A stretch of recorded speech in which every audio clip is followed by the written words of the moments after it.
자, 그러면 이렇게 만들어진 1단계 성적으로 환산 점수를 만들어 볼게요. 자, 그러면 모집단위 지원자 중에서 가장 높은 점수가 418.6점이라고 가정을 해보겠습니다. 안녕하십니까. 대치 아이디에 입시연구소의 이우종 소장입니다. 자, 오늘은 2023학년도 서울대 입시 달라진 점과 그 의미에 대해서 생각해보는 시간을 갖도록 하겠습니다. 자, 내용을 4가지로 나눠서 설명을 드릴까 합니다. 자, 첫 번째는 수시 선발 전형에서 달라진 점과 그 의미. 자, 두 번째는 정시 선발 전형에서 지역 균형 전형에 대해서. 자, 세 번째는 정시 선발의 일반 전형에 대해서. 자, 네 번째는 교과 평가 사항에 대해서 각각 설명을 드려보겠습니다. 자, 첫 번째로는 수시 선발 전형에서 달라진 점과 그 의미에 대해서 설명을 드리도록 하겠습니다. 자, 먼저 수시 선발 지역 균형 전형의 달라진 점들에 대해서 설명을 드리고 그 의미에 대해서 살펴보겠습니다. 자, 첫 번째로는 563명을 선발합니다. 자, 그런데 작년도랑 모집 인원수를 비교해보면 작년도에는 681명이었거든요. 자, 그러면 인원수가 여기 적었다시피 118명의 인원수 감소가 있습니다. 물론 그 이유는 여기 적어 놓은 대로 정시 모집 확대로 인해서 수시 인원의 감소가 있다. 이렇게 보시면 되겠고요. 자, 두 번째입니다. 작년까지는 일괄 전형이었습니다. 자, 일괄 전형이란 어떤 거죠?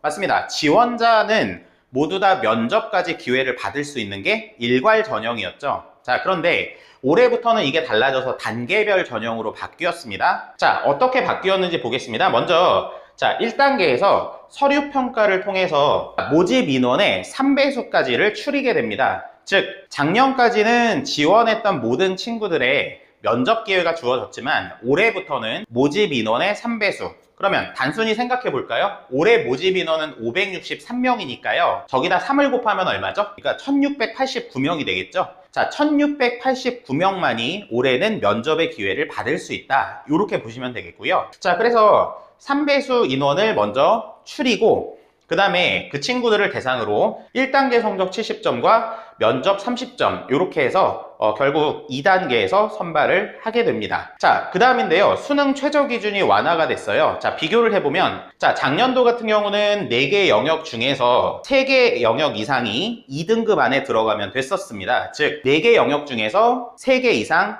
222 요렇게 받으면 되는 거였죠. 자, 그런데 올해는 4개 영역 중 3개 영역의 등급합이 7 이내로 바뀌었습니다. 즉 작년까지는 3개 영역 이상이 2등급, 즉 각각 2등급, 2등급, 2등급 안쪽에 있어야 됐지만 올해 같은 경우는 합으로 바뀌었죠. 합. 그래서 등급합이 그것도 6이 아니고 7 이내로 바뀌었기 때문에 사실은 각각의 영역을 2등급 안으로 받는 것과 등급합을 7 이내로 받는 것은 어떤 게 더 쉬울까요?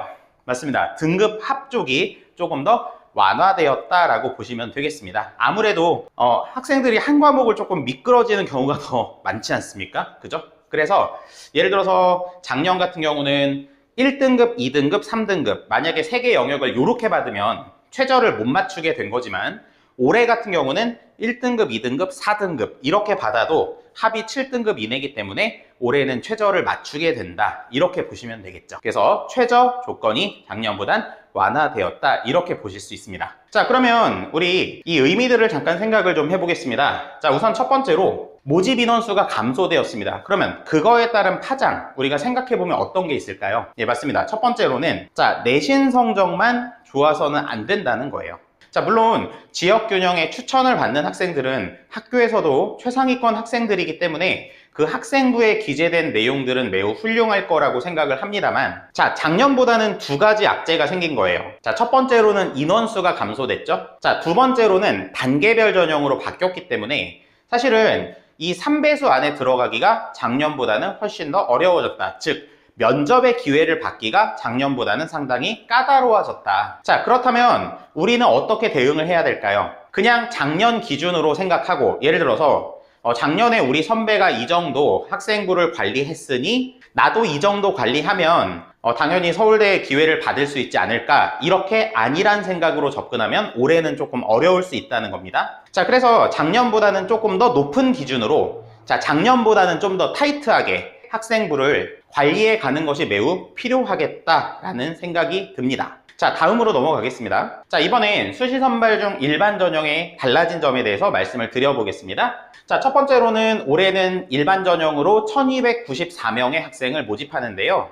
자, 작년하고 비교해보면 작년도에는 1592명을 선발했었기 때문에 자, 여기 적혀진 대로 무려 298명, 거의 300명에 가까운 모집 인원이 감소가 되었습니다. 자, 그리고 작년과의 공통점은 역시 자, 단계별 전형으로 이루어진다는 건 작년과의 공통점이고요.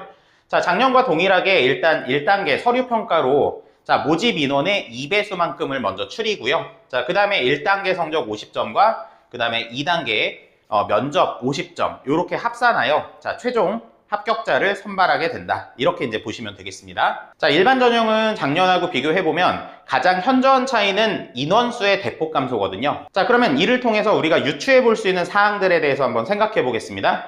자, 첫 번째로는 자, 인원수가 거의 300명 가까이 줄다 보니까 자, 서류 평가를 통과하기가 작년보다는 매우 어려워진 상황이다. 이렇게 보시면 되겠고요. 그래서 일반 전형 지원자도 마찬가지로 자, 서류 내용을 더 충실히 준비할 필요가 있습니다. 즉, 작년도에 일반 전형의 1단계에 합격했던 선배들을 기준으로 삼으면 곤란하다라는 얘기가 되겠죠. 왜냐하면 인원수가 298명이 줄어들었으니까요. 자, 그러면 그거에 따라서 이렇게 인원수가 줄어들다 보니까 경쟁은 더 치열해지겠죠. 자, 그렇다면 당연히 면접의 난이도는 상승할 가능성에 대해서도 우리가 대비를 해놓을 필요가 있겠다. 자, 이렇게 판단할 수 있습니다. 이건 여담인데요. 우리 작년도에 저희 IDA에서 1단계에 통과했던 학생 중에 내신이 2점대 중반인 학생도 있었습니다. 작년에 1차를 통과했었는데요. 자, 그런데 자, 올해 같은 경우는 다시 말씀드리지만 거의 300명 가까운 인원이 줄었기 때문에 안일하게 작년처럼 기준을 잡고 생각하면은 곤란하겠다. 그렇게 생각하시면 되겠고요. 자, 따라서 다시 한번 거듭거듭 말씀드리지만 작년도에 1단계를 통과했던 선배들, 그걸 기준으로 생각하면 곤란하다. 자, 그것보다 더 높고 타이트하게 목표를 잡고 남은 기간 동안에 학생부 관리를 주력해야 된다. 자, 그렇게 말씀드릴 수 있겠습니다. 정시선발에서 2023학년도에 처음 도입되는 지역균형 전형에 대해서 말씀드리겠습니다. 자, 먼저 정시선발 지역균형 전형에 대해서 설명드리겠습니다. 자, 정시선발에서 지역균형 전형이 2023학년도에 처음 도입이 되는 거죠. 자, 우선 그 대상자부터 살펴보겠습니다. 자, 학교장 추천을 받은 졸업자와 그 다음에 졸업 예정자가 그 해당 사항이 있습니다. 자, 여기서 포인트는 학교장 추천을 받아야 된다는 거죠. 자, 그러면 학교장 추천을 받을 수 있는 친구들이니까 기본적으로 그 학교에서 일단 성적대가 굉장히 좋은 친구들이어야 하겠군요. 그죠? 자, 계속 이어가 보겠습니다. 학교마다 2명 이내로 추천 가능합니다. 자, 그래서 이것은 수시 모집에서 지역균형 전형과 동일하다. 이렇게 보시면 되겠죠? 자, 그러면 두 번째로 정시 모집에서 지역균형 전형 선발이 도입되는 모집 단위가 어디인지 살펴보겠습니다. 자, 인문대학입니다. 인문대학. 그리고 사회과학대학 중에서 정치, 외교학부, 경제학부, 인류학과가 해당 사항이 있고요. 그 다음에 공과대학, 그리고 약학계열, 그 다음에 의예과, 그리고 치의학과가 자, 요 지역균형 선발에 해당이 되는 모집 단위라고 합니다. 자, 그리고 세 번째 전형 요소 및 배점인데요. 자, 일괄 전형으로 진행된다는 것. 자, 우리 그러면 아까 전에 수시 선발의 지역균형 전형은 어떻게 바뀌었었죠? 맞습니다. 단계별 전형으로 바뀌었었는데 자, 정시 모집의 지역균형 선발 같은 경우는 일괄 전형이다 라는 거, 자, 둘이 차이가 있다는 걸 기억을 해 두시고요. 자, 수능이 60이고 교과평가가 40점이 들어간다는 걸 기억해 두시기 바랍니다. 자, 뒤에 가서 말씀드리겠지만 교과평가라고 하면 쉽게 말해서 내신 성적이 포함된다라고 보시면 되겠죠. 자, 그러면 이것은 뭘 의미하는 걸까요? 이제 더 이상 수능만 잘 봐서는 서울대를 가기가 쉽지 않아진다라는 얘기겠죠. 자, 그러면 조금 미안한 얘기지만 우리 정시 파이터 친구들은 어떨까요? 대부분 학교에서 하는 활동들, 그런 것들은 거의 신경 쓰지 않고 수능에만 올인을 하게 되죠. 자, 그런데 그런 현상을 방지하고자 서울대에서는 교과평가라는 제도를 도입하여 학생들이 최소한의 학교 생활을 충실하게 할 수 있는 걸 원한다는 얘기입니다. 자, 그래서 서울대를 가시는 분들은 수능에만 올인해서는 더 이상 되지 않고요. 3학년 2학기 생기부까지 신경 써서 관리를 해야만 서울대 정시로 합격을 할 수 있다. 이렇게 정리하시면 되겠습니다. 자, 그러면 아까 전에 수능 점수가 60이고 교과평가가 40점이었는데요. 그 수능 점수 60점을 어떻게 만드는지 한번 소개를 해드리겠습니다. 자, 첫 번째로는 1단계인데요. 서울대 수능 영역별 반영 비율과 감점 기준을 적용한 표준 점수 총점을 먼저 계산을 합니다. 자, 참고로 여러분 작년도에 서울대학교 정시전형, 자, 서울대 수능 영역별 반영 비율 혹시 기억하시나요? 네, 맞습니다. 국어는 그냥 100%, 그 다음에 수학은 120%, 그 다음에 탐구는 80%죠. 그래서 뭐 뒤에 가서 다시 말씀드리겠지만, 자, 지금 국어 같은 경우는 평가원에서 발표한 표준 점수 그대로 인정, 수학 같은 경우는 평가원에서 발표한 표준 점수에 1.2를 곱한 값, 탐구 같은 경우는 두 과목의 탐구 표준 점수 합에 곱하기 0.8을 한 값, 그거를 다 덧셈한 게 바로 1단계에서 나오는 점수다 라고 보시면 되겠습니다. 물론 이건 너무나 당연한 상식이긴 한데요, 여러분들 다 아시겠지만 서울대는 과탐을 어떤 식으로 조합을 가져가야 되는 거죠? 원 과목 조합은 안 되는 거죠. 반드시 원, 투 과목 이렇게 조합을 가져가시되, 반드시 그 원과 투는 과목이 서로 달라야 되는 거죠.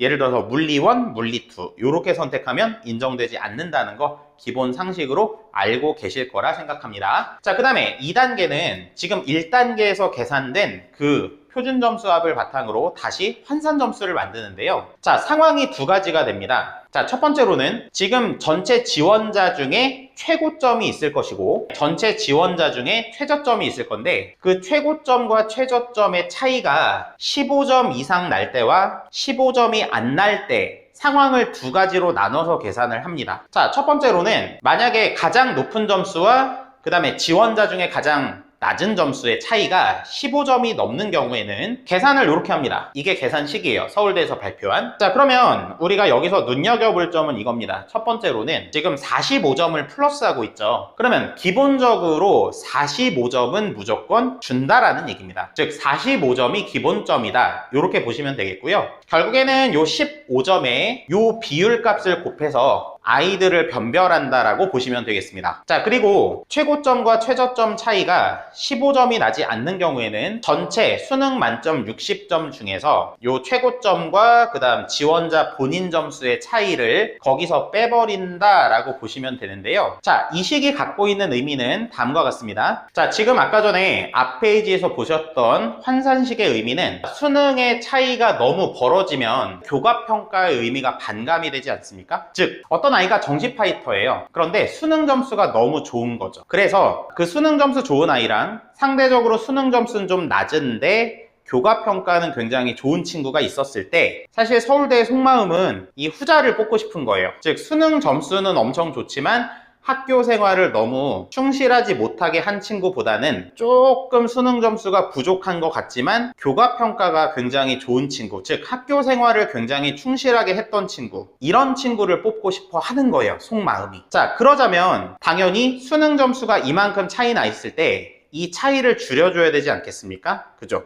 자, 그래서 교과평가의 의미를 살리기 위해서, 자, 수능 점수에서 차이가 날 수 있는 그 편차, 즉 수능의 영향력을 줄이기 위한 고육책이다, 이렇게 이제 보시면 되겠습니다. 자, 그래서 만약에 편차가 15점을 넘게 되면 15점 안쪽으로 줄여주는 겁니다. 만약에 그 둘의 차이가 15점이 안 될 때는 그냥 두면서 수능의 영향력을 낮춰주는 것이 이 환산식의 의미다 라고 해석하시면 되겠습니다. 자, 이번엔 교과평가 방법인데요. 자, 교과평가는 두 명의 평가자가 각각 독립적으로, 자, 독립적이라는 게 중요한 사실이죠. 자, 각각 평가를 하여 ABC 3단계로 평가 등급을 부여한다고 합니다. 자, 그러면 자, 여기서 어떤 것들을 평가하는지, 학생부 요소 중에 자, 교과 이수 충실도를 평가하는 정성평가라고 합니다. 정량적 평가가 아니고 정성적 평가이기 때문에 학생부에 기재된 요소들, 특히 세특 부분, 그 부분이 굉장히 잘 기재가 되어 있는 것이 매우 중요하다, 이렇게 보실 수 있겠습니다. 자, 평가 등급은 현재 A는 10점, B는 6점, C는 0점이 되겠고요. 두 명의 평가 등급 조합 평균 점수에 30점을 더한다 라고 보시면 됩니다. 자, 그러면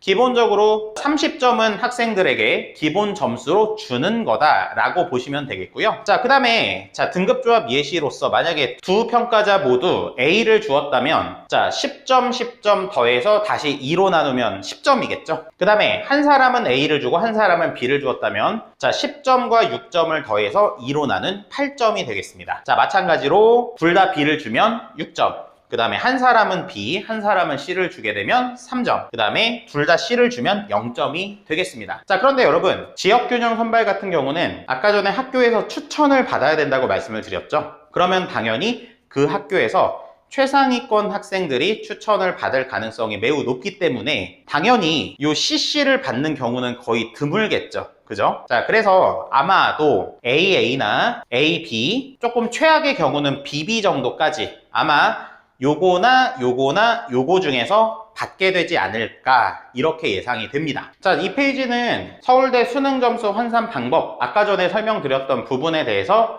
다시 한번 여기다가 적어 놓은 겁니다. 자, 이렇게 보여드리고 넘어가도록 하겠습니다. 자, 이렇게 보여드리고 넘어가겠습니다. 자, 그러면 앞에서 말씀드렸던 대로 가상의 학생을 대상으로 시뮬레이션을 한번 해보도록 하겠습니다. 그래서 가상의 학생의 성적표를 하나 만들어 봤습니다. 자, 수험번호 있고요. 이름은 김대표 학생입니다. 자, 현재 보니까 한국사는 1등급이고요. 국어는 엄매를 선택했고 그 다음에 표준점수 139에 100분이 99, 등급은 1 그렇습니다. 그 다음에 미적분 141에 98에 1, 그 다음에 영어는 2등급, 그 다음에 탐구 같은 경우는 화원을 2등급, 생투를 3등급을 받은 상황이라고 가정하겠습니다. 우리 김 대표 친구가 서울대 정시전형의 지역균형 선발에 지원한 상태라고 해보겠습니다. 자, 그랬을 때 일단 환산 점수를 만들어 보겠습니다. 자, 첫 번째로는 지금 서울대 수능 영역별 반영 비율과 감점 기준을 적용해서 표준 점수 총점을 먼저 만든다고 말씀드렸죠. 자, 국어는 요 평가원에서 발표한 표준 점수 그대로 139점을 받겠고요.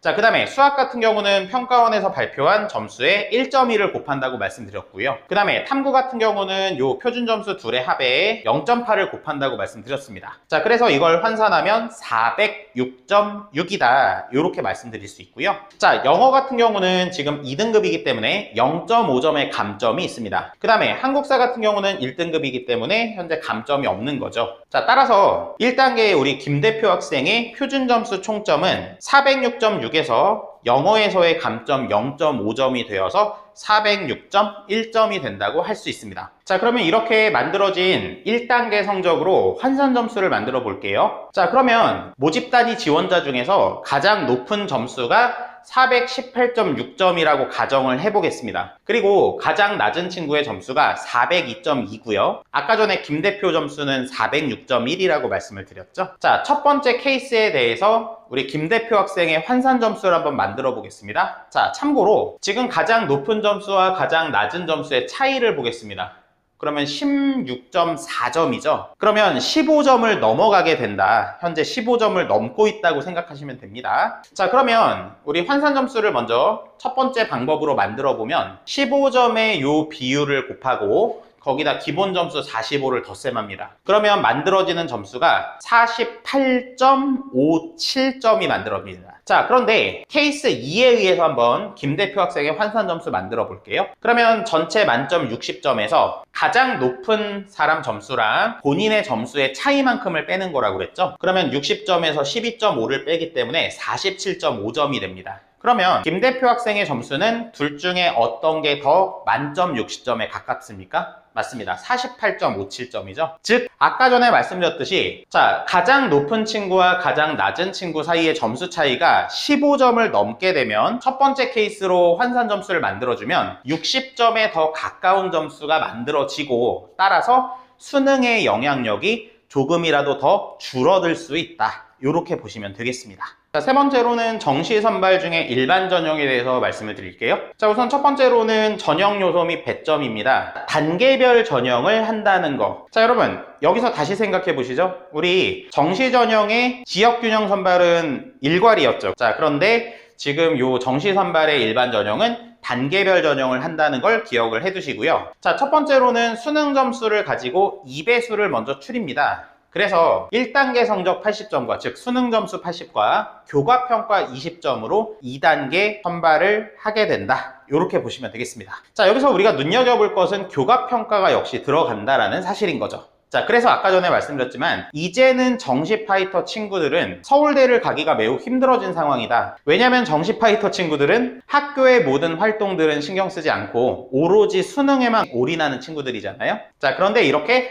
교과평가라는 요소가 들어가기 때문에 이제는 서울대를 가기에는 쉽지 않다. 자, 따라서 서울대를 정시로 가고 싶은 분들은 반드시 끝까지 학생부의 관리를 놓치지 않아야 되겠고요. 정시의 학생부는 3학년 2학기까지 반영되니까 3학년 1학기가 아니고 3학년 2학기까지 학생부 관리까지 신경을 쓰셔야만 서울대학교 정시에서 좋은 결과를 얻을 수 있다. 이렇게 해석이 되겠습니다. 즉, 그 말은 여러분에게 부담이 좀 더 가중되고 있다. 그러니까 서울대를 정시로 가려면 여러분이 좀 더 많은 노력을 해야 된다. 이렇게 정리할 수 있겠습니다. 자, 수능 점수 산출 방법은 1단계는 아까랑 동일하고요. 요 표준 점수 총점을 만듭니다. 자, 2단계 점수는 역시 마찬가지로 1단계 점수를 가지고 환산점을 만드는데요. 지금은 만점이 80점입니다. 그래서 자, 지금 보시면 여기 60점이 일단 기본 점수로 주어진다는 걸 보시면 되겠습니다. 자, 그리고 여기도 마찬가지로 케이스가 두 가지인데요. 최고점과 최저점 사이의 차이가 20점 이상인 경우는 아까와 마찬가지로 수능 점수의 영향력을 줄이기 위해서 이렇게 복잡한 형태로 환산 점수를 만들고요. 만약에 최고점과 최저점 사이의 수능 점수 차이가 20점 미만으로 나는 경우는 결국 만점 80점에서 1단계 합격자 최고점과 본인의 지원자 점수 사이의 차이를 다시 80점에서 빼가지고 환산 점수를 만든다. 그리고 이 식의 의미는 역시 마찬가지로 수능의 영향력을 최소화시켜서 교과평가를 하는 의미를 살리겠다의 방점이 찍혀 있다라고 보시면 되겠습니다. 자, 그러면 교과평가 방법인데요. 자, 이거는 아까 전에 지역균형 선발하고 동일합니다. 두 명의 평가자가 각각 독립적으로 ABC 3단계로 평가 등급을 매기고요. 그 다음에 교과이수 충실도를 평가하는 정성평가라는 거. 그러니까 정성평가니까 다시 말씀드리지만 등급도 중요하지만 세특에 기재된 사항들도 매우 중요하다. 그래서 세특 부분의 기재 사항들을 많이 관리하셔야 된다는 거. 자, 평가 등급은 A가 5점, B는 3점, C는 0점이고요. 그 다음에 두 명의 평가 등급 조합의 평균 점수에 플러스 15점. 그러니까 여기서는 기본 점수 15점을 깔고 간다. 그러면 결국에 20점이 만점이기 때문에 학생들의 차이는 5점에서 차이가 나는 거다. 이렇게 보시면 되겠죠.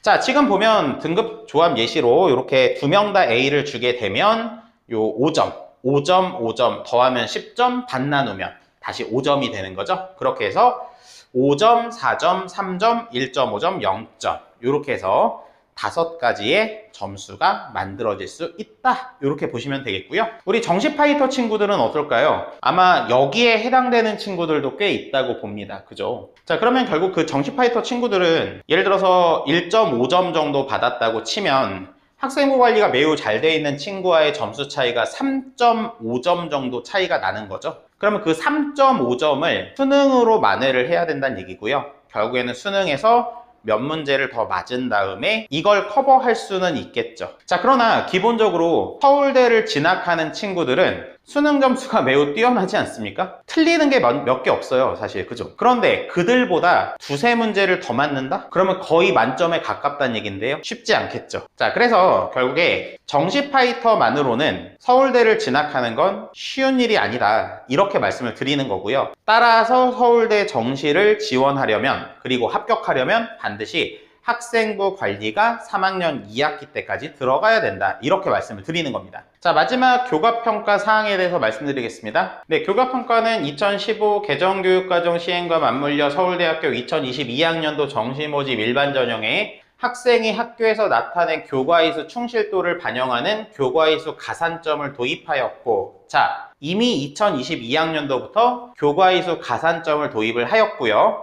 자, 이를 본격적인 평가 요소로 활용하기 위해서 2023학년도부터 교과평가를 실시한다라고 되어 있습니다. 자, 그러면 교과평가는 어떤 부분을 평가하는지 보겠습니다. 자, 첫 번째로는 교과 이수 현황. 자, 두 번째는 교과 학업 성적. 자, 세 번째가 세부 능력 및 특기 사항을 평가한다라고 되어 있고요. 이것은 정성적 평가를 한다고 말씀드렸습니다. 자, 이 부분만 반영을 하고 모집 단위 관련 학문 분야에 필요한 교과 이수 및 학업 수행의 충실도를 평가한다라고 되어 있죠. 자, 참고로 교과 학습 발달 사항인데요. 자, 첫 번째로 교과 이수 현황입니다. 자, 평가 내용과 교과 학습 발달 사항 영역을 보시면 자, 교과목 이수 현황을 본다. 즉 어떤 과목들을 이수하였는지를 보겠다라는 얘기겠죠. 그러면 당연히 자, 내가 진학하려는 학과와 관련되어 있는 과목들을 충실하게 이수하는 것이 무엇보다 필요하겠다라는 거죠. 자, 두 번째입니다. 교과 학업 성적을 보겠다 합니다. 자, 교과 학업 성적을 볼 때 우리가 지금 어떤 것들을 참고하는지를 보시면 과목의 수준, 수강자 수, 원점수, 평균, 표준 편차, 성취도별 분포 비율 등을 고려한다. 원점수, 평균, 표준 편차를 고려한다는 것은 결국 Z점수를 만들어서 학생의 교과목 성적에 대한 질적인 부분을 보겠다라는 얘기가 되겠죠. 자, 세 번째로는 세부 능력 및 특기사항입니다. 아까 전에 말씀드렸듯 세특사항이 되겠죠. 그래서 세특사항 부분에 학교 수업에 얼마나 충실하게 참여하였는지를 보겠다라는 게 서울대의 발표 내용입니다. 따라서 세특사항도 굉장히 관리를 잘 해두시는 게 필요하다. 이렇게 말씀드릴 수 있겠습니다. 네, 이렇게 해서 자, 서울대 2023학년도 입시에 달라진 점과 그 의미에 대해서 한번 소개를 해보았습니다. 자, 지금 보셨던 이 자료는 저희 네이버 밴드 아이디어 입시연구소에 업로드 하도록 하겠습니다. 저희 밴드에 가입해 주시고 자료는 다운을 받으시면 되겠습니다. 네, 지금까지 설명드린 저는 대치 아이디어 입시연구소의 이우종 소장이었습니다. 감사합니다. 감사합니다.